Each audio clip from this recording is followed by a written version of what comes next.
До того, как Прабхупада получил землю в Джуху, он останавливался в домах разных пожизненных членов в городе. Одним из них был Картикея Махадеви. Каждый вечер Прабхупада читал лекцию для гостей. И одним вечером он очень-очень строго обращался к индийцам. Там собрались все индийцы. Есть знаменитый стих о том, что индийцы должны достичь совершенства в своей жизни и проповедовать сознание Кришны по всему миру.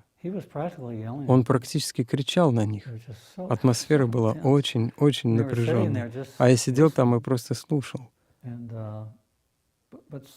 Прабхупада обладал огромным могуществом. Он был очень воодушевляющим и тяжелым. В результате мы видим, как много индийцев присоединились к движению.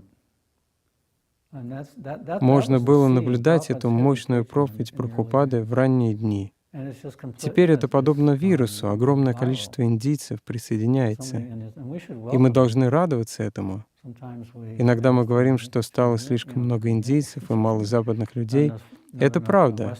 Западных людей мало. Но мы на самом деле должны вдохновлять и приветствовать индийцев. Однажды